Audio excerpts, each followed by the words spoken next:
part 9 of the Healing Attachment Wound series, and today we're discussing more methods that will help repair the break in the attachment. If you've been following this series, you've already learned by now that the number one step you can take towards healing insecure attachment is in forming healthy, secure bonds with as many people as you possibly can. Secondary to that, you want to pause when you're experiencing a nervous system dysregulation, when you're triggered. Then you want to remain socially engaged and stay in observer mode. Have that curiosity about how you arrive to that point of being reactive. The rest of these tips are not going to be a big surprise to you. You need to experience more joy and more play in your life. I know that seems rather obvious, and if you could do those things, you would. But a lot of us have to actually schedule play in our lives to even make it happen. In other words, the fourth step to healing attachment wounds is expressed delight. Sometimes when we're having fun as kids and our parents don't approve of it, they will shame us. And then we will automatically equate having fun to something negative. So it's sometimes a process to rewire and retrain ourselves to have fun and feel safe doing it.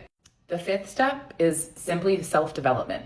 The human experience is about growth and expansion, period. So if you're not doing things in your everyday life that help you build up the person that you're trying to be, you're actually in a state of regression.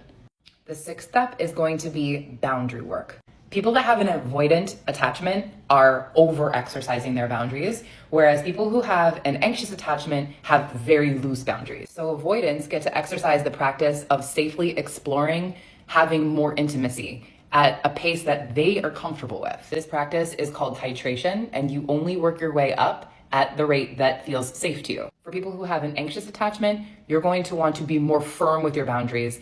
And this looks like being able to say no and define what makes you feel comfortable and uncomfortable. Again, this is also a practice that you get to work your way up to. Disorganized attachments get to find their middle ground with both keeping distance and establishing boundaries. The final step is connecting to and feeling safe in your body. This is particularly challenging for people in the freeze response. My self-regulation series is a good place to start.